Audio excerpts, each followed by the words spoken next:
Hey, good morning. Good to be back with you. This past week, I had the privilege of hearing Coach Tom Ryan, the wrestling coach at Ohio State, speak. This is a guy that's won a national championship. He's had many national champion wrestlers on the team.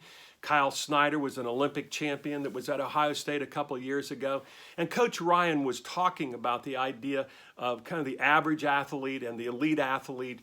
And in particular, he kind of zeroed in on the idea of beliefs and commitment, and how elite athletes, especially one of the examples that he used was Kyle Snyder, and the strong core beliefs that he had about being an elite athlete, an elite individual, and how Kyle took this holistic approach towards his life, being a good man, being a good athlete, good citizen, good model for other wrestlers at Ohio State. There are so many wonderful attributes.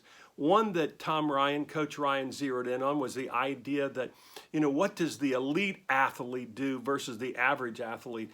Well, I think goes back to that idea of beliefs, is that you look at Kyle Snyder. This is a guy that knew what it was really going to take to be elite, the extra training and the time and the effort.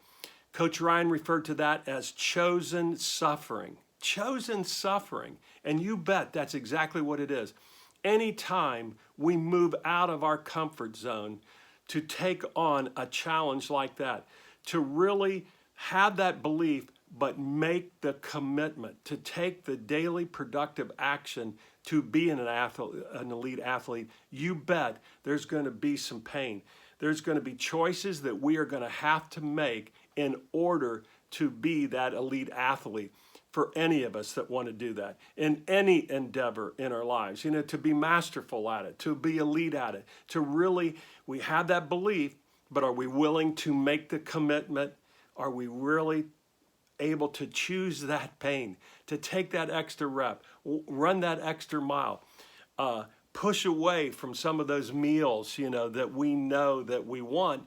And all that I think takes us out of our comfort zone. So I'll just leave you with that challenge. It's a big challenge for me. I know there's some things that I have beliefs about, what I think are very strong beliefs, but am I willing to really make the commitment and take on the chosen suffering, So, hey, I hope you've had a great week. I look forward to being with you next week. This is Pete Kunk, Built to Lead.